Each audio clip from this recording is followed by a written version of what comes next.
13 сентября в Коми пройдут выборы главы региона и депутатов Государственного совета. На высшую должность республики претендуют 4 кандидата, а в борьбе за места в парламенте участвуют 8 политических партий. Жителям Сосногорского района также предстоит выбрать депутата Госсовета по 10-му и Райольскому избирательному округу, который объединяет Ижемский район и наш муниципалитет. На мандат претендуют 5 кандидатов. Кроме этого, состоятся выборы в Советы Сосногорского района и городского поселения Сосногорск. 12 августа завершился этап регистрации кандидатов в депутаты Совета муниципального образования муниципального района Сосногорск 6-го созыва и кандидатов в депутаты Совета городского поселения Сосногорск 2-го созыва по одномандатному избирательному округу номер 8 и номер 19. На 15 депутатских мандатов Совет муниципального района Сосногорск 6-го созыва претендует 56 кандидатов. Из них 12 кандидатов выдвинуты в порядке самовыдвижения и 44 кандидата выдвинуты политическими партиями. На 2 депутатских мандата в городское поселение Сосногорск претендуют 4 кандидата. Из них 2 кандидата выдвинуты в порядке самовыдвижения и 2 кандидата выдвинуты политической партией. Напомним, выборы в Республике Коми состоятся 13 сентября. Кроме этого, избиратели смогут проголосовать 11 и 12 сентября с 8 утра до 20:00. Андрей Калиничев, Евгений Юрин, Вести Тимана, Сосногорск.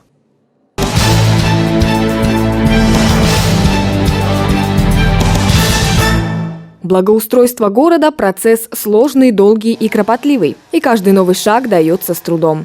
Стараются изменить наш город к лучшему и администрация, и подрядные организации, и простые жители Сосногорска.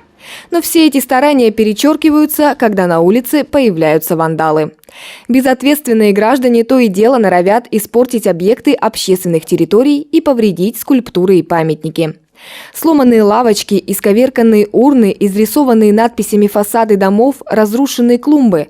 Вандализм – настоящая болезнь современности. Все акты вандализма, вся порча муниципального имущества в виде форсунок у фонтанов, рога у оленя в парке Юга-Ютлун, данных фигур обходится бюджету недешево.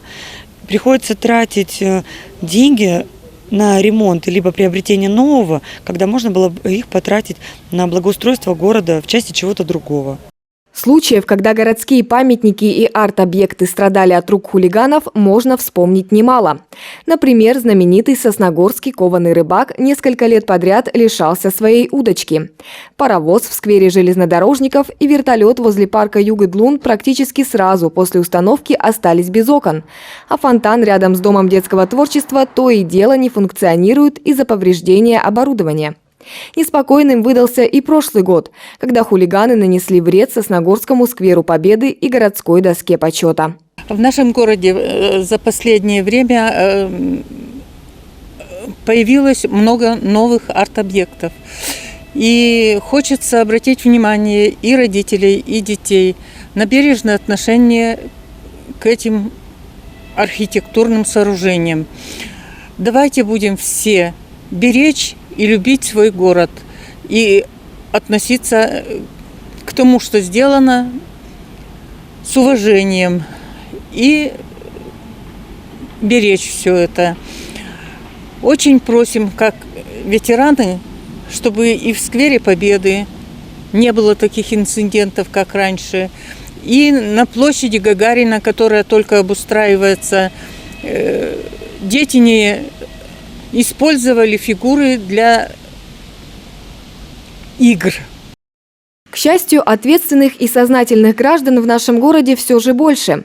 Именно поэтому несправедливо, что из-за хулиганского поведения меньшинства должны страдать почти все сосногорцы. Я, как сторожил города Сосногорска, призываю всех жителей, и детей, и взрослых, больше уделять внимание своему городу, не замусорить его, памятники беречь, детей предупреждать о том, что это нельзя делать.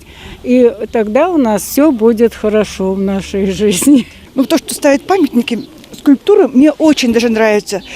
Какое-то разнообразие украшения, а то, что ломают, это, конечно, очень даже плохо. Обидно даже бывает за то, что люди старались, делали. И опять-таки, все-таки наши деньги, как налогоплательщиков, и все это разрушают, это плохо. Мое личное мнение, когда люди очень небрежно и халатно обращаются со всеми ценностями, которые имеются в нашем городе, со скульптурами, с различными с памятниками, это кощунство, и я считаю, что это люди неадекватные. Мы живем в этом городе, и мы должны гордиться тем, что у нас есть, и что создается руками для нашего благоустройства.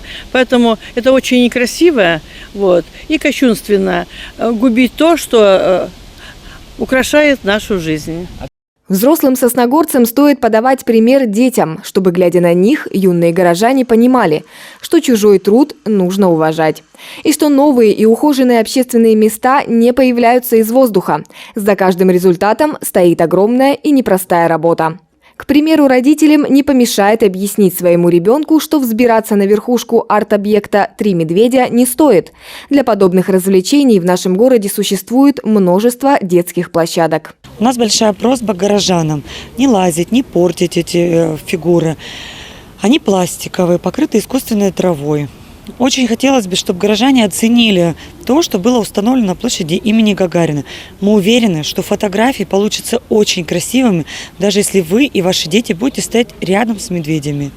Стоит не забывать, что в Уголовном кодексе России есть отдельная статья за подобные действия. И наказание за вандализм включает не только штраф или обязательные работы, но и реальный тюремный срок. Что касается несовершеннолетних граждан, то за всякие действия и причиненный ущерб ответственность за них несут родители. Влада Гришаева, Андрей Калиничев, Евгений Юрин, Вести Тимана, Сосногорск.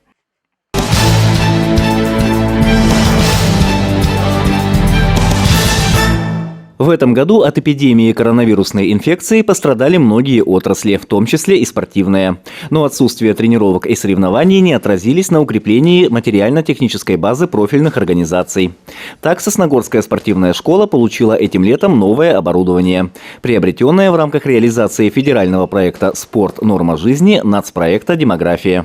В рамках федерального проекта «Спорт. Норма жизни» выделена субсидия при софинансировании из бюджета администрации муниципального района Сосногорск.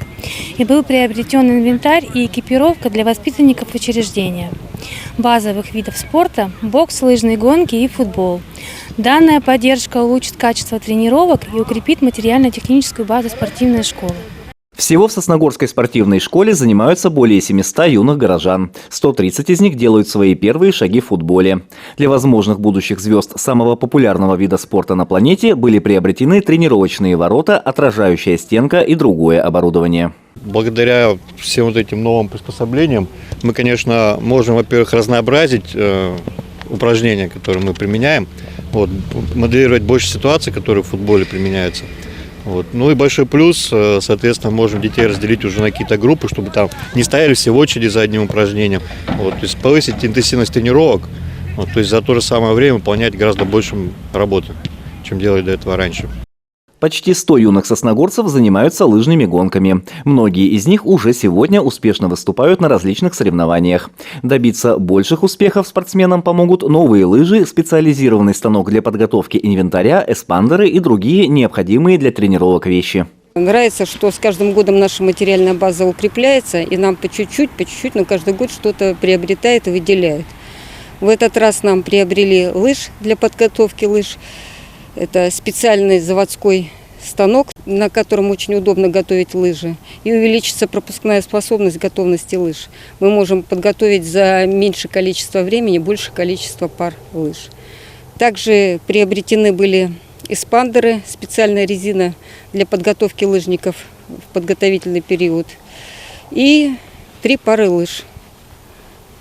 Очень хорошие лыжи, те, которые мы хотели. Я думаю, что наши дети, сильнейшие дети, которым им достанутся эти лыжи, будут очень довольны.